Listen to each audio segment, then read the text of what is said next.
superwoman who's joining me. I am absolutely in awe of this lady. I'm in awe because she has championed and overcome so many adversity, and where she stands now is to be such a successful, breaking through so many barriers to become who she is and still glowing and growing along the way. I'm dead excited to introduce you to Elaine. But before I do, let me remind you that the SuperWomenCan podcast has been created for superwomen like you, superwomen of color who are ready to just break through every single negative narrative that says that we can't. We certainly can, and we are superwomen who definitely can.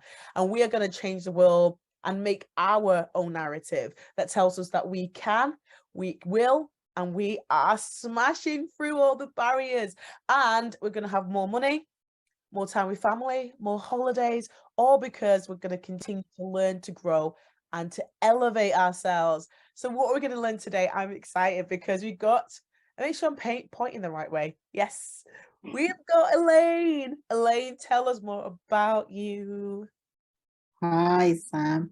Thank you for inviting me on the SuperWomenCan podcast. It's great to be here.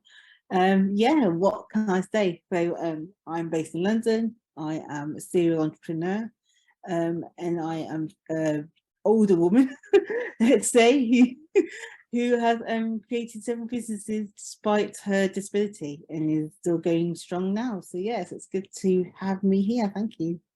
Oh, amazing. Did you hear that? She's a serial businesswoman, entrepreneur. I'm really excited to hear more about that. But tell me a little bit of your story to get you where you are, because I know that you have a story to share with the world. Okay, so yeah, so I used to work for the civil service, and back in 2009, I was medically retired at the age of 32. And yeah, I kind of I had two choices. You know, I was kind of like written off. I went through a whole period of that. What would I do now that my disability got deteriorated? After having surgery, I was given my walking papers and told that I now face a life on benefits. And I kind of went home and I didn't want that. So I kind of really just thought of a way of how I could make some money to pay for my daughter to continue her education. And really provide for herself. So I started selling everything that I could in my house and creating things that I could make, you know, whether it be candles and, you know, other bits and pieces, and sold that. And I kind of launched that onto eBay and Etsy, and I've not looked back since. So it's been 15 plus years I've been doing e-commerce and selling, and changed my life that way. Amazing. So I'm gonna, because there's so much in what you've said that everyone doesn't really know, and I'm gonna just, I don't even know which bit to unpick, but I'm gonna start with, you said anything. Not everyone can do that, like just go, right, I'm being medically retired, I'm just gonna start selling stuff around my house and see how it goes. Like you have a gift. You have a gift. Like I just like making candles. I can't make candles. I wouldn't even know where to start. That is just not my thing. So you created something, and I understand that you also are a cake baker. You're naturally creative. So tell me about some of these business ideas that you had, and how did they come about? Right. It kind of goes back to childhood. So when I was younger, I spent a lot of time in hospital. I missed a lot of school. I didn't really have school in this traditional sense. So I had a tutor at home. Most of my childhood, from the age of about 7 to about 14, was spent in and out of hospital. So yeah, so I think I was spent probably about 2 to 3 weeks actual in class. Most of it was at home. And my mum, bless her, worked full time. My dad worked full time. But my mum used to always, you know, bake and stuff like that. So she would teach me, she'd put stuff in front of me at the table. So I'd sit there after having surgery, whether it be my knee or my arm or whatever, I'd be in plaster. She'd prop it up and she'd put stuff on the table. So we'd bake together. We'd create together, and we'd, you know, and my mum was book smart. So, but she had learned from her parents had a bakery back in the Caribbean. So they taught me how to make stuff like bola she taught me how to make stuff like bun and Christmas cake and Yeah. patties and all these kind of things. She really taught it all as a child. I mean, so that's kind of where my creative side has come from, and I feel more good on that. That's kind of where I feel comfortable. I always say to everybody, I'm not academic. I don't claim to be. I don't have my fancy degrees behind me or anything like that, but I'm very good at finding things and working ways out how to make money out of things, and very, very much from that kind of aspect. And I think you've done absolutely amazing. Like, just to be able to turn nothing out of something to something is huge. So you have so you have a big story. What I want to really know is, because of all the things that you're creating, and you built, like you said, you're a serial entrepreneur. You have so many hands in so many hands in so many pies. Is that the saying that they say? So many hands in so many pies, and you are creating your own success. That's what you've done. You create things, but you create your own success despite what happened. Tell me what setbacks have helped you to shape and create success for not only just you, but your business actually helps create success for others. I think for me, it's being written off. It's when you have a physical disability, and mine's quite extensive. So I've got spastic quadriplegic cerebral palsy. So when you say that as a mouthful, people instantly think that you have no skill, you have nothing. And I think for me, that has always been the driver. Is to prove myself. So when people said to my mom, and my mom said to me when I was born, they wanted her to give me up and put me into a facility because I would in their words, I was going to be mute, I was going to be deaf, I was going to do 24-hour care, and my mom was like, yeah, whatever. We're taking it home. And then I remember as a child, my mom, I went to a specialist school, and I just remember my mom, who had no education, fight the local council to move me. Wow. I remember distinctively coming home on the school bus that they used to provide for us, and my mom would say, well, what did you learn today at school? And I was like, oh, I played in sand, and my mom was livid. Wow. And I remember her literally in the 1980s taking on the council, which was never heard of back then. You were, if you were disabled, you went to a specialist school, that was it. There's no ifs or buts. And she fought to move me, and she had to do all the legwork of go around to local schools and say to go through the humiliations and then say to her, can she toilet herself?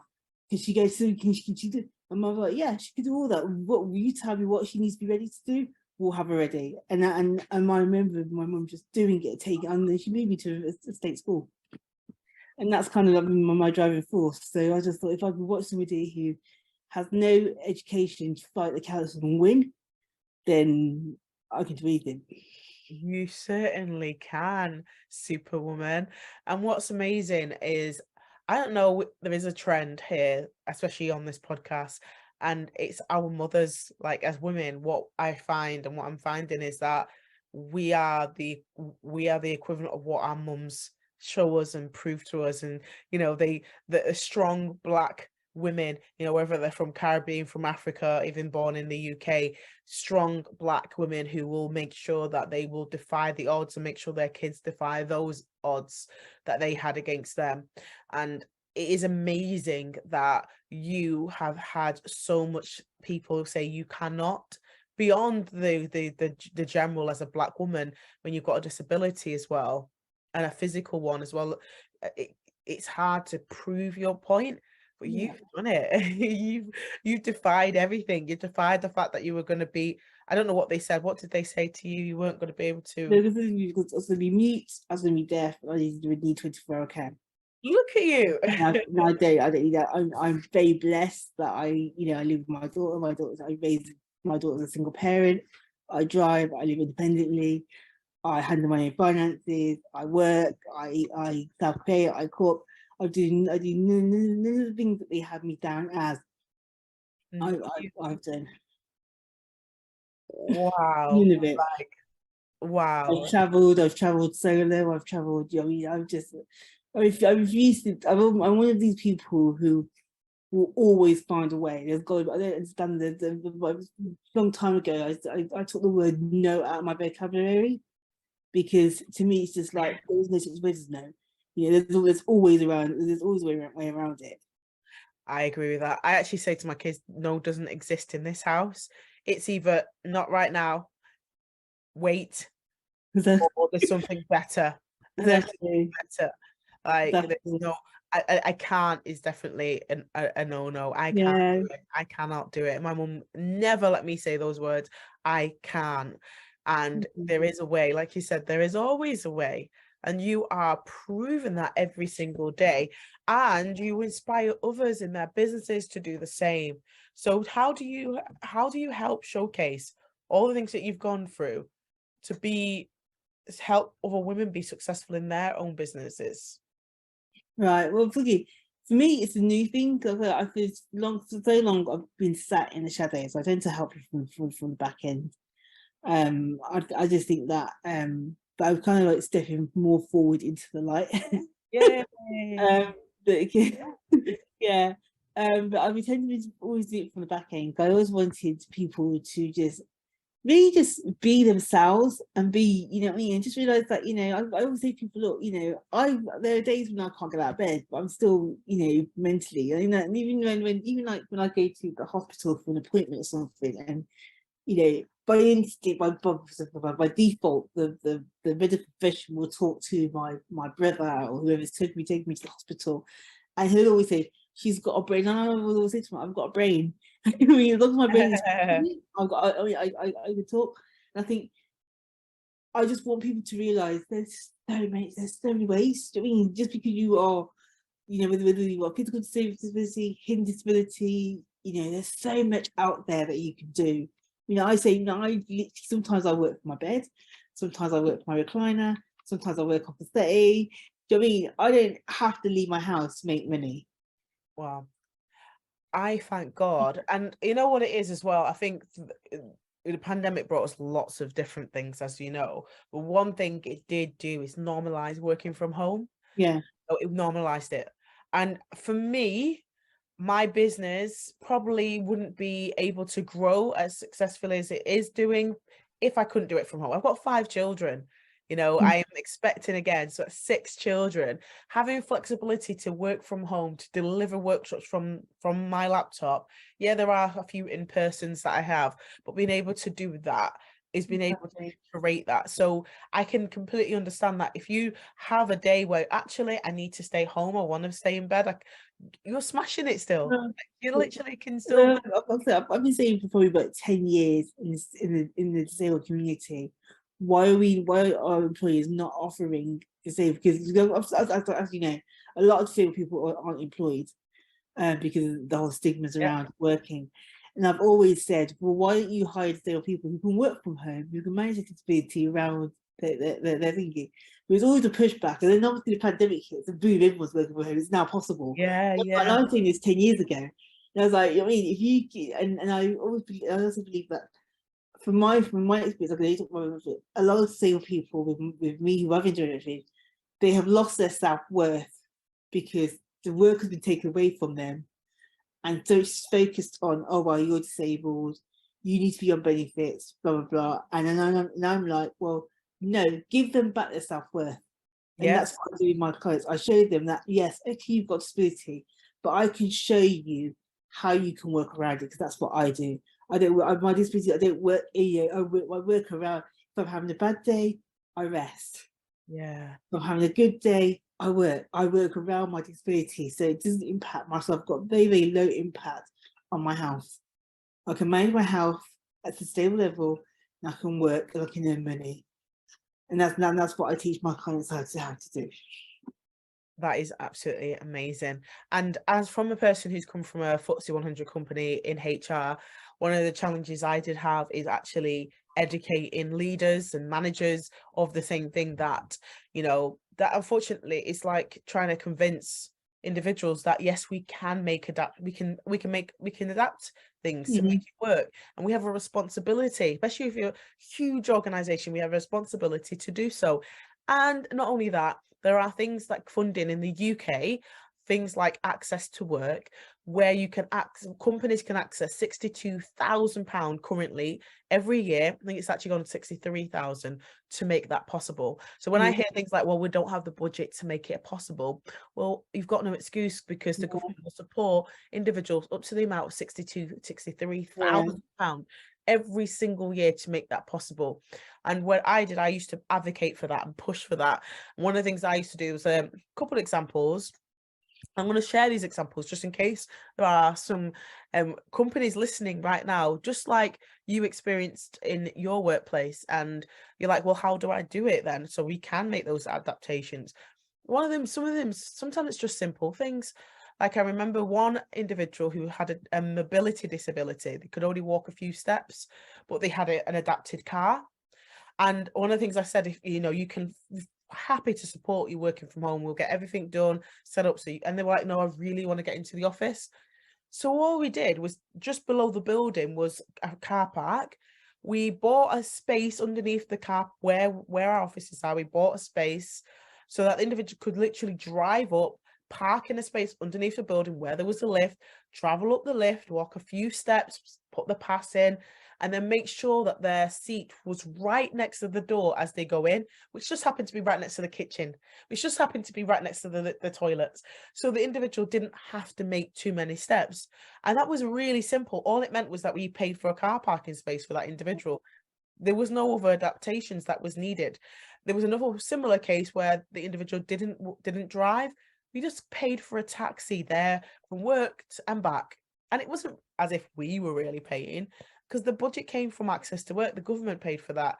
And that gave them the empowerment to come into the workplace, to get involved in the collaborative space that you're in when you're in the workplace, and also have the opportunity, if they wanted to work from home when they didn't have such a good day. So having that flexibility, we don't really have any excuse not to do it, because we can. And the pandemic's shown that we can, and it can be successful. So I agree with that 1,000%. And I'm so grateful that you are showing other women and other individuals who have disabilities that they can do it too. No matter what society says, you're a superwoman. I know that you're going to continue to rock and roll through this. So what advice and tips would you share? And because you're a mum as well, so I'm really interested to say, you're a mum, you've had setbacks, but you continue to shine. What tips and advice would you give to someone in a similar situation to yourself on how to be successful whilst being a mother? Okay, so my daughter is now 22 years of age, so I'm very grateful to the Most High. She also has her own issues, so she has her own mental health and anxiety and autism issues as well, so I'm kind of an advocate for her. What tips would I give you? First thing I would say to somebody is letting go, and what I call a mourning period. Yeah, I'm very, very clear about it. So the mourning period, just like when when you grieve and you lose somebody, I believe you have to do that if you've got a disability or a health condition, or even if you haven't got one, there has to be a life you have to let go. And I put it down to the 8 steps of mourning. Exact same process. And I had to do that. When I got medically retired from my job, I had to go through those steps individually. Sometimes I had to go back and repeat those steps.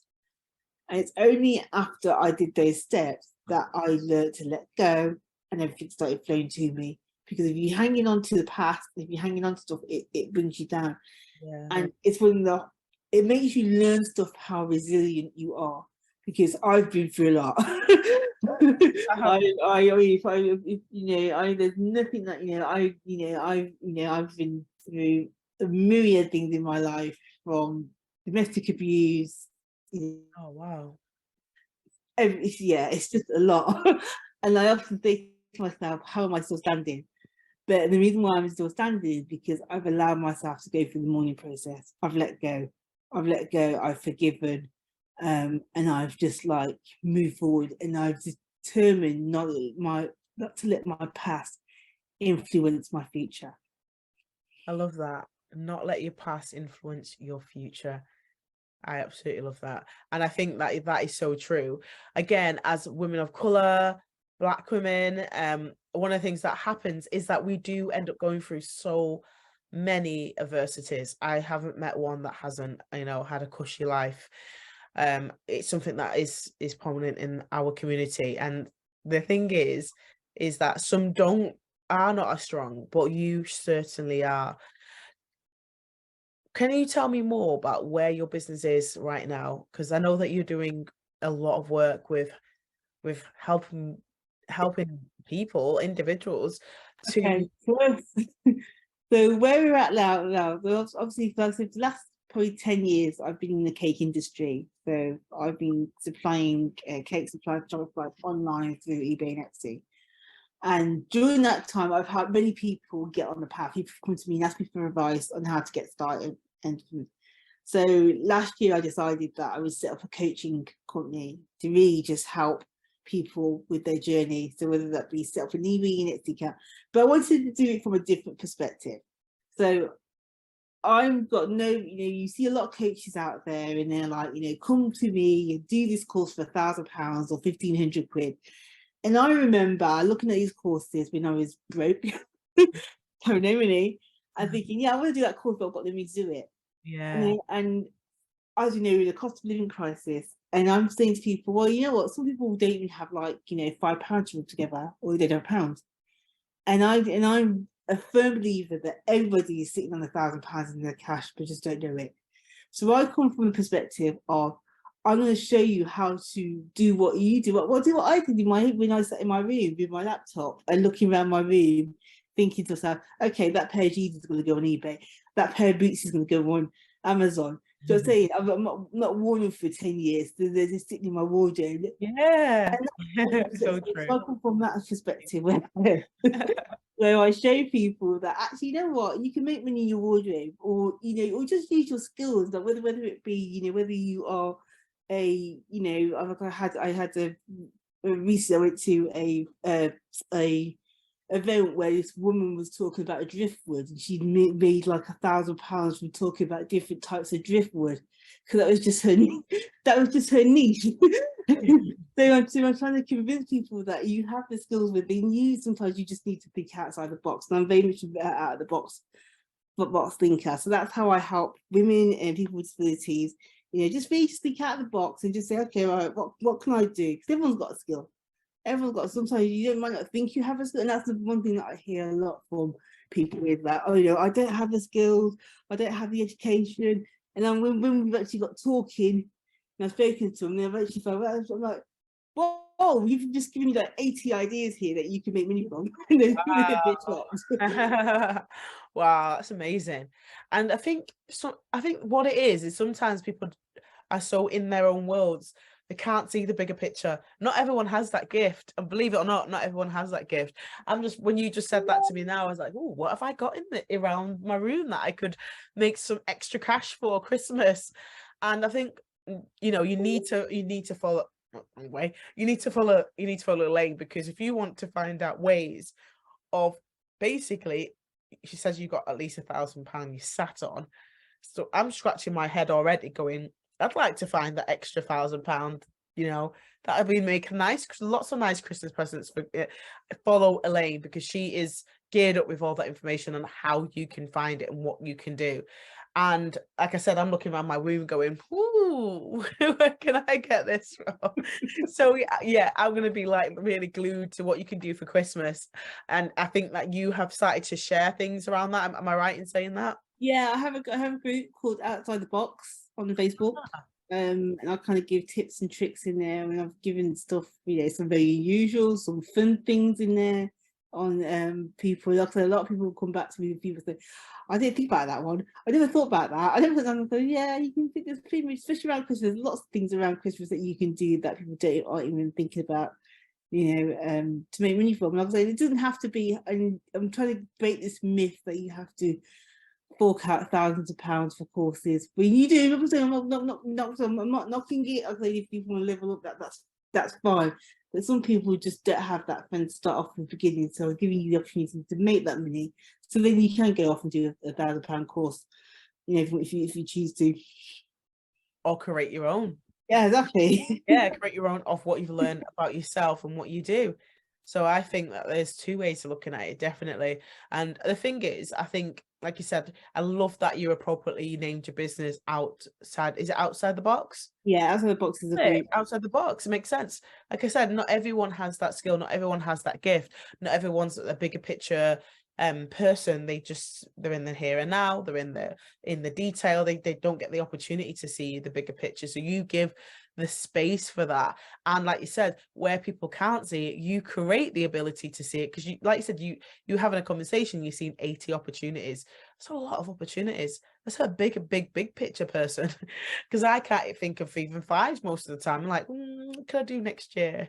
So I think it's a gift. You Okay. own that. You own that. That is your gift to the world. Now, I want to kind of backtrack because I wanted to do it before, but I was getting excited about the business side. I know that you've gone through so much, but you did mention something, and it might be something that someone you touched on very slightly, but someone might have, heard that and wanted to know a little bit more. So if you're comfortable to share, you said that you'd experienced domestic abuse, is that right? Yeah, I submitted twice, twice Wow. in fact. Yeah, I my first partner was my first husband. Yeah, it was a period of my life when I was very, very young. Um, we got together. And yeah, I was at that stage where I didn't think anyone would want me because of my disability. So I Wow. kind of accepted, you know, I mean, I accepted anyone who would take me, I think. And yeah, and I remember leaving. We went through a period where we had a very volatile relationship. It was more psychological than it was physical. Wow. So it was a case of, you're not worthy, you're not worthy to amount to anything, blah blah blah, and it was a lot to deal with. It was a lot, and what resulted in that was that, yeah, I ended up with my daughter leaving when she was just under 6 months old, but then moving into a homeless shelter, Wow. living in my car. What? I was still working. I was working at the time. I was working for DWP at the time, the benefits advisor, which is crazy. And then I was coming out of work, picking up my daughter from the childminder and getting into my car and driving to Finsbury Park and parking up for the night Wow. and sleeping there in the car. Oh, And wow. Wow. so, and then going back to that stage, you had to go to the council, sit there all day, wait for them to find you housing. When I was working, I had a full-time job, so I couldn't thinking. I couldn't sit in the council all day, wait to be selected to go to to temporary accommodation for that night. I had a whole other job. And obviously my daughter was at childminder, so but I didn't have enough money to pay for a rental property straight away. And I was too embarrassed to ask family and friends to give me money to thingy because you didn't want them to know what was going on in my life. So yeah, so I'd bed up in the car with my daughter and sleep there until eventually I remember just not being able to phone my mum one day. I just kind of broke down Yeah. in tears, and my mum just said, "Come home, just come home." And that's when I moved back home. So I moved back to Coventry. But yeah, I think it's just a case of shame, Yeah. embarrassment. I mean, it was just. I mean, I felt like I had failed and I'd let down. I had this really good career. I was, storming up the ranks in the DWP. I just had been, they just put an application form in to be working at Downing Street. Had all these amazing opportunities open for me. Yeah, and just kind of got to that point where I felt like I just failed. Wow. And that's totally understandable. But from my outside view, I just see strength. I see Mhm. so much strength and being able to do that and then get up and still go to work, going through that situation and then go and say, you know what, I'm going to go back and be with mum, the person that's been a pivotal of your life, really, hasn't she? It's a bit, and it's hard going, but yeah, I say that. I think it made me better. I think it made me. I look back now, and I think me and my brother were saying the other day. He said to me, during lockdown, we were just like, really intense. You have a lot of time to think when you're during lockdown because your life just kind of stops. You know what I mean? and we were kind of like, he said, just write down everything that's happened in your life, just one line sentences. And I wrote it down, like on, you know, that was like 3-4 pages, and I thought, blinking hell. You just think, really? And you know, it just kind of opens your eyes. You as people, we just do things. And you don't think, you don't bank it. You know what I mean? You just do it. You're in. And I realised during my period from you know, as a child, even to my late 20s, you know, early 30s, from you know, from early 40s, I was in survival mode.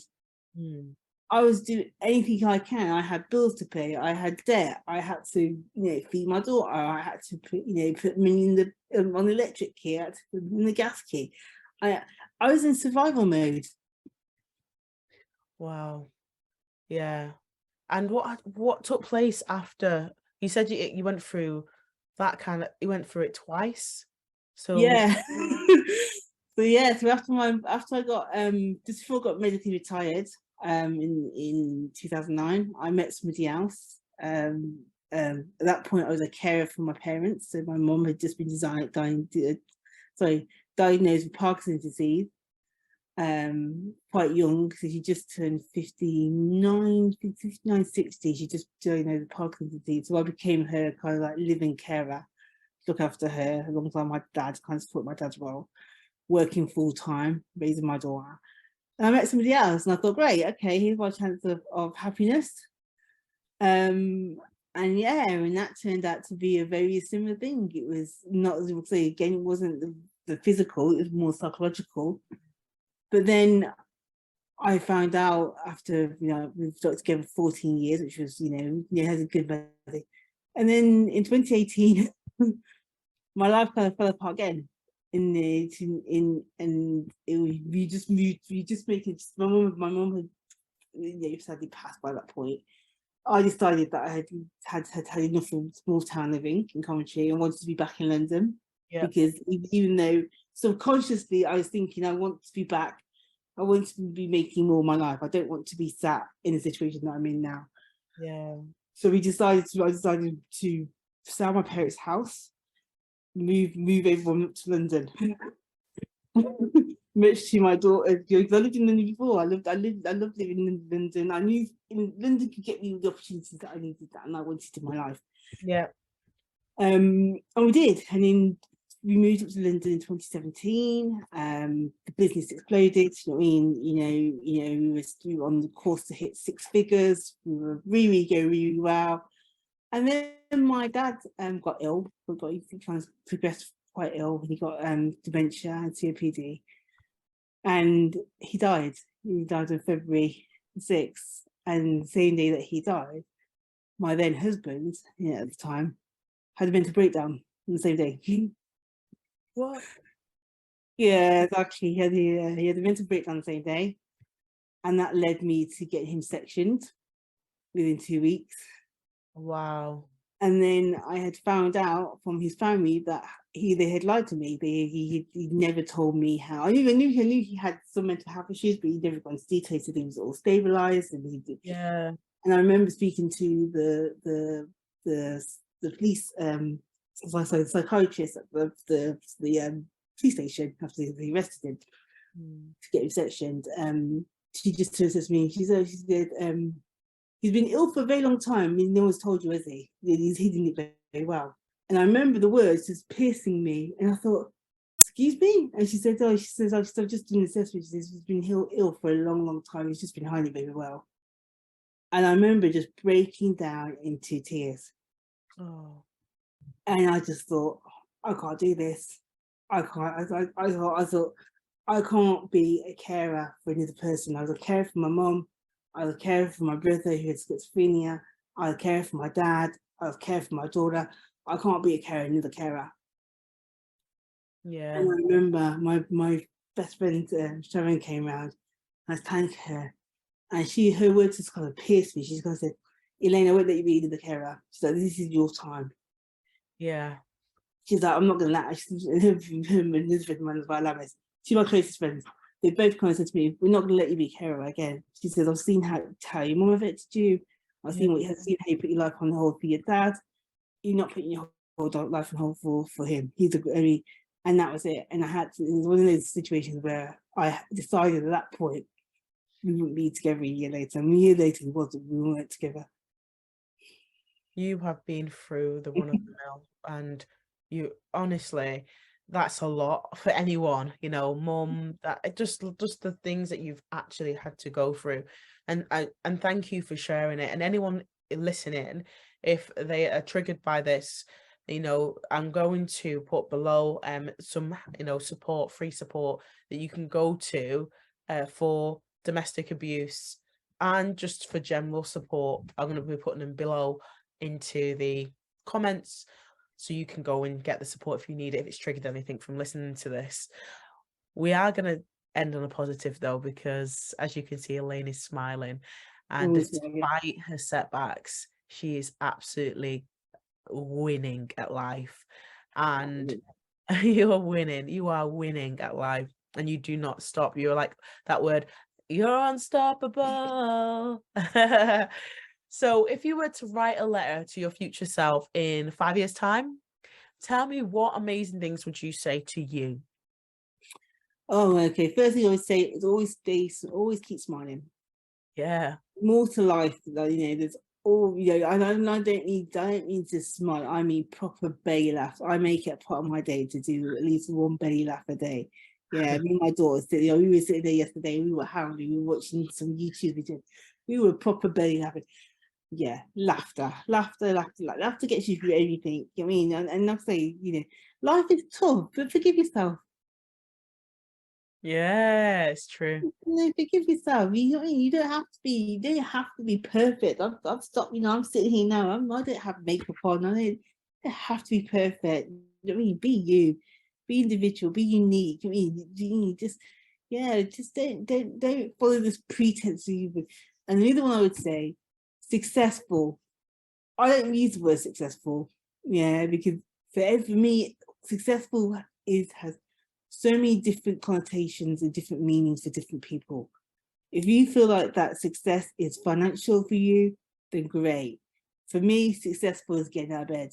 Successful is taking a shower. Successful is cooking a dinner. Successful is, you know, putting the pizza in the oven. That to me is successful. Yeah, I'm you know what I mean? Successful for me is, you know, like with these finding 5 minutes in the bathroom without the kids home. I mean, that's success. The toilet is a nice success. On my own. So yeah, so I don't when I hear everyone they say to me, I want to be successful, I always say to them, what do you mean successful? Is that financial? Is that happy? So for me, successful just it's not in my vocabulary. Yes, I mean, yeah, you know, money is great, but I just think, you know, for me, with my health conditions and what I'm living, yeah, success is waking up in the morning. I'm grateful to that. I absolutely love it, and I absolutely agree. And one of the things when it comes to success is, the way I see success is, my 18-year-old self, would I be successful if I looked at my 18-year-old self? If I looked at my 18-year-old self, what she wanted, what she was aspiring to, I've smashed it. Exactly. No, literally, I've smashed it. My community, my Black community, what they aspire to, what they have seen as success, I am smashing it. Do I still want to have success? Of course. Do I have goals and dreams? Of course. So for me, success is defined by you, but it's beyond financial. So yes, we want to make sure we have generational wealth, especially as Black individuals continue to aspire to get generational wealth. But we know, as Black individuals and, you know, women and of color, it's more than that. And you just nailed it on the head, because as a mom of 5, someone who's got a disability, you've got a physical one, I've got a hidden one. For me, there are so many successes I achieve every single day because of those things. So like you said, going to the toilet on my own, having a hot cup of tea, you know, being able to look forward to a holiday. And it, like this year, I was like, I'm not even bothered where I'm going to. I just feel like to pack bags for 5 children, myself being, you know, early pregnancy. I just didn't feel like I wanted to do that. And my husband decided he was going to surprise me to go to Skegness. And I was like, oh my goodness, that's even worse, because I still have to pack the bags. And it was amazing. We had such a great time. And that was success, because I didn't think that I would have. Right. I remember having surgery in 2018. I had to have a full knee replacement, and I remember them surgery was like, whenever I go to hospital, it's like a military operation. Everyone's just, oh my gosh, you can't do this, you can't do that, and I'm just like, okay, you have your image of me, I have my image of, I know what I can do in my mind, you know, in my mind I'm running around and jumping, you know, jumping balls and all the rest of it, climbing mountains and everything. So I remember they say to my brother and my daughter, okay, we're gonna have to send her to a rehab centre and blah blah blah. And they said to me, you have to walk up 3 steps to go home. That's the standard. You know, you have to climb these 3 steps for the surgery. I smashed it. I actually said to them, you put the steps by my bed, please. I was out of bed, hoisting myself up, get all these steps. And for me, like I always set myself mini goals. So for me, it was like, okay, I want to learn how to make myself a cup of tea, walk to the kitchen, make myself a cup of tea. I want to learn how to walk myself. And those little goals were, so every time I hit that goal, that was a success. Great, I got to the front door, that's a success. I got to the kitchen to, you know, to make a cup of tea. Great, how to get it back was an issue. But I haven't quite thought that far, but I got it back. It's just that to me is my level of success. I put little things in place, and then once I've smashed it, great, success. So I think so for me so if you said to me back, you know, if you said to me like an 18-year-old Elaine, you would be running your own businesses, I probably would have said to you, you're having a lot. But then back in my mind, I think, actually, you know what? I've said, yeah, I would be, because I had that determination back then. I wanted to buy houses. I wanted to be wealthy. I wanted to smash. So I had it there. I had the nugget there. I just didn't know how to develop it. And now I know how to develop it. Yeah. And I think that's the difference. Your 18-year-old self will be blown away by what you've achieved and what you're doing. And you are inspiring so many amazing people around you as well. So don't ever lose sight of that. You know, you are an inspiration, and you will continue to be. So many people are looking at you for your beautiful, wonderful gift that you've got to the world. So anyone that's listening and they skip to the end, tell me one thing that you would say about this episode that is worth listening to. You of course. Mommy, it's just for you. I think come to listen to the episode. I think in the day, I think you will be inspired by anything that Sam does. I'm saying Sam to me is a true star. I love it. I mean, yeah, I'm very grateful for every opportunity to be here. And yeah, come be inspired. I mean, follow Sam. She's doing amazing things in diversity field. Yeah, and really come and check her out. I'm going to put all the details for Elaine below, I believe it will be, in comments. So you'll be able to follow her, find out more about this amazing superwoman, and of course, go and follow Elaine and check her out and see what 80 things you could do before Christmas, because I'm sure she'll be able to rustle up something for you that can make some extra Christmas money, because I know I'm going to go find out right now as soon as I finish this. So have an amazing time listening back to this, and we'd love to hear your comments below as well. Thank you so much for listening, and thank you, Elaine, for coming to this episode. Episode 5. Bye. Bye.